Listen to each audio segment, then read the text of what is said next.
Monsieur le Président, Monsieur le Ministre, Monsieur le rapporteur général, mes chers collègues, nous voici réunis pour débattre et adopter le premier budget de ce quinquennat, qui est de nouveau un budget de défense, de pouvoir d'achat et de l'emploi. Face à la continuité des crises sanitaires et économiques que notre pays subit maintenant bientôt depuis 3 ans, nous avons l'obligation d'ajuster en permanence le cadre légal pour les surmonter.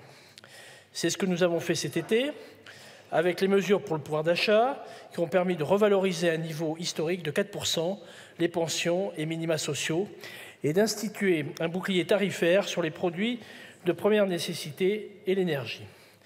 Ce qui a permis à la France d'être aujourd'hui le pays d'Europe où l'inflation est la plus faible et de constater malgré tout le dynamisme des recettes fiscales et non fiscales.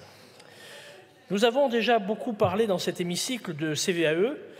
Il s'agit d'une taxe relativement récente, créée en 2010, après la suppression de la fameuse taxe professionnelle. Hélas, elle a pour effet pervers de taxer le tissu industriel français et de nuire à la réindustrialisation dont nous avons besoin pour assurer notre souveraineté économique. Avec ce PLF, nous achevons la réforme opérée l'an dernier par la suppression de sa part régionale, en programmant sa disparition d'ici 2 ans. Je comprends le gouvernement dans sa volonté de rendre notre territoire attractif avec une vision à long terme. Je voudrais rassurer les collectivités territoriales quant à la perte de recettes qui en résultera. La solution proposée, avec une fraction de taxe sur la valeur ajoutée, permet, à l'instar de toutes les réformes fiscales locales intervenues depuis 2017, une compensation à l'euro près. Et il me semble que c'est une bonne tendance, si ce n'est qu'il faudra avoir un point de vigilance sur la partie TVA, je dirais, dynamique sur les territoires. On aimerait bien avoir une vision assez claire sur son dispositif.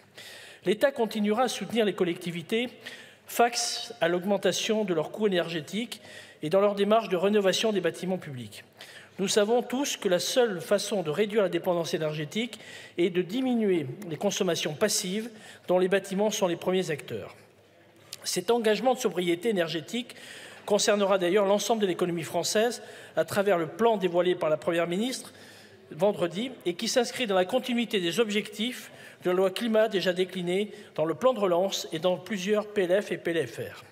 À ce titre, je voudrais évoquer la nécessité d'opérer une réforme de la fiscalité immobilière sur des critères de performance environnementale et sociale. Nous proposons, avec le groupe démocrate, de créer un statut de l'investisseur immobilier. Il s'agirait, par une fiscalité incitative, aussi bien concernant l'IFI que les revenus fonciers, de récompenser les bailleurs vertueux par opposition aux bailleurs attentistes. La réforme imposerait des critères de performance énergétique, des logements élevés en accord avec la loi climat et la pratique des loyers encadrés par conventionnement avec l'Agence nationale de l'habitat.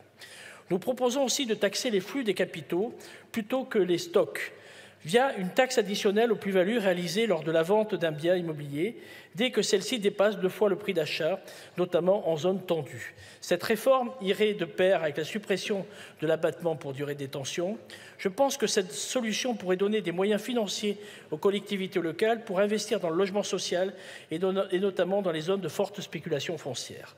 Enfin, nous espérons que des amendements de bon sens liés à la petite entreprise, et notamment l'entreprise individuelle, seront entendus. Au premier rang, le relèvement du plafond du taux d'IS qu'évoquait tout à l'heure ma collègue Véronique Louwagie, à 15%. Mais au-delà de ces quelques propositions un peu techniques, nos débats dans cet hémicycle doivent permettre d'avancer sur tous les sujets. Nous sommes tous ici investis de la responsabilité de légiférer. Cela implique de débattre en conscience des propositions de réforme qui permettraient d'améliorer le quotidien de nos concitoyens.